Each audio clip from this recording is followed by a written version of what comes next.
With one meal a day, you might need some different supplementation. You see, with one meal a day, you're doing these 23-ish hour fasts back to back to back to back. So it leaves a little bit to be desired in terms of nutrition, but more than that, it's all about trying to optimize what you're doing, getting more out of the fast and more out of your eating period. So let's jump right into it. The number one supplement that I feel like people should be taking when they're doing OMAD is going to be magnesium. Now, this is for a couple of different reasons. For one, magnesium will occupy what is called the GABA receptor within the brain. Okay, the GABA receptor is going to ultimately influence the state in which your brain is. Is it calm? Is it relaxed? Or are you totally stressed out and wired? Okay, when you're doing 23-hour fasts back to back, you're going to have elevations in cortisol and adrenaline, and this can certainly lead to disrupted sleep. Now, if you take magnesium, it can help you out with sleep, but it's not just about the sleep, okay? It's about a bigger picture than that. It's about being able to help kind of change how your brain is and also help nourish the muscles with the nutrients and minerals they need to help get that contractile strength.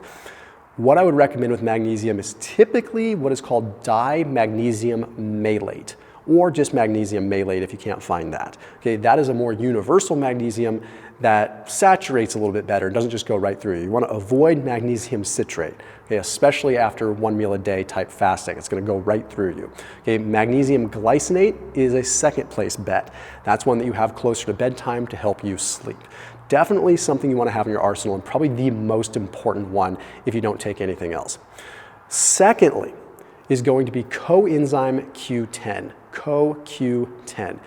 A lot of times this is marketed just as like a heart health type compound, but coenzyme Q10 works very well for people that are fasting and people that are doing a ketogenic diet. The reason is because coenzyme Q10 helps what is called the electron transport chain.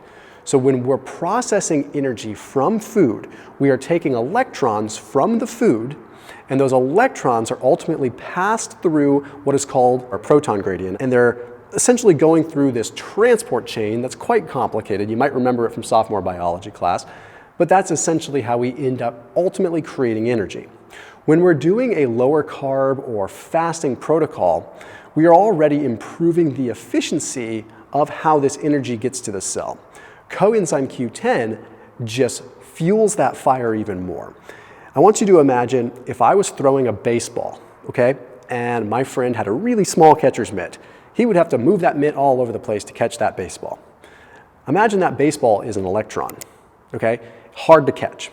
Now I want you to imagine that you're throwing the same baseball, but your friend has a catcher's mitt the size of a Volkswagen Jetta. He's gonna have a better chance of catching that ball or that electron, right? Essentially, that's what coenzyme Q10 is doing. It's creating a bigger mitt so that you have less rogue electrons so that the energy is more efficient. This helps you immensely with energy during OMAD, but more importantly, helps you utilize the energy from the food during your eating period. The next one is one that probably goes without saying, but it's very important: electrolytes. I recommend using electrolytes throughout your entire OMAD fast, and even sip on them during your eating period, which is really just one meal. So typically what I'll do is if it's a 23-hour fast, I will, from my body weight at about 180-ish pounds, I'll go through maybe 2 or 3 packs of LMNT electrolytes, so that's like 2,000 or 3,000 milligrams of sodium. Remember, the lower your insulin levels are during a fast, the more you're going to excrete sodium, which means you need to replenish it more. I went ahead and popped the link down below for LMNT if you want to try that one out. Okay, really good tasting stuff. The citrus salt one is probably my personal favorite at the moment, but I kind of rotate through the ones that I like. And a special link also gets you a free sample pack, a free variety pack of all the different flavors along with any purchase. So that way you can give a pack to your friends, or you can just keep it for yourself and be greedy and just use the different flavors. That link is drinklmnt.com/Thomas. drinklmnt.com/Thomas, and that will get you the free variety pack when you purchase any form of LMNT electrolytes. So try them out and sip on them during your fast. Next up is going to be cod liver oil. If you talk to some fasting experts, they will tell you that taking an omega-3 supplement is going to be the most important. I'm fine with omega-3 supplements. The hard part is most of them are pretty low quality. Most of them are in what is called an ethyl ester form, which is not exactly the best quality. It can go rancid, and then you're defeating the purpose of those polyunsaturated fats. I like cod liver oil because it's still an abundant source of omega-3s, but it's in a triglycerol form, so it's much more stable. Okay, but also with cod liver oil, you're getting bioavailable retinol A, okay, so you're getting vitamin A that you really truly need, especially for the immune system, and you're getting high amounts of vitamin D, which you need for the immune system. During long fasting like this, where you're doing it over and over, you do need to take care of the immune system. So cod liver oil allows you to get a more bioavailable source of vitamin D that's not going to deplete retinol A like traditional synthetic vitamin D does. Additionally, probiotics are not a bad idea either. Remember, you're taking in lots of different varieties of foods in a very small window, which really leaves the gut to kind of its own devices. It's hard to get a diversity of foods that really allow for a good gut bacteria ecosystem.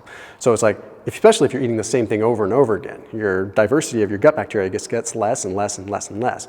So I think a probiotic is not a bad idea. And full disclaimer, any of the things I'm talking about are not required. You don't have to do this. I just think with a diet like OMAD, you probably should be paying attention. So a probiotic during your eating window or shortly after your eating window, after the hydrochloric acid has kind of simmered down, would not be a bad idea at all. You might notice you assimilate more of the nutrients over time too. Okay, then there's two other ones that we need to talk about. And these are optional, but I think they're important. Creatine. Creatine is not just for becoming a meathead. Creatine is tremendous for the brain. And when you're doing OMAD, creatine becomes even more important because you probably deplete those creatine stores pretty quick, especially if you're working out. But you also might find yourself in periods of time where you're just a little bit tired and a little bit hungry, and creatine might help you through that mentally. Creatine in doses of like 2 grams or 5 grams. I don't even take 5 grams, I take 2 grams because I don't want the water retention from it. I get a brain benefit, I feel like I get a little bit of extra strength, but it also does help with the proper water retention at an intracellular level, so intramuscularly. So not getting puffy or anything like that. If you're getting puffy from creatine, you're taking too much. Creatine should draw water into the intracellular area of the muscle, giving you more internal leverage to ultimately make you feel stronger, but also help you stay hydrated. So it's very good for hydration, especially alongside the element that I talked about earlier. And then lastly, if you have a sensitive gut, you may want to consider taking glutamine. 5 grams of glutamine, just straight unflavored, simple glutamine.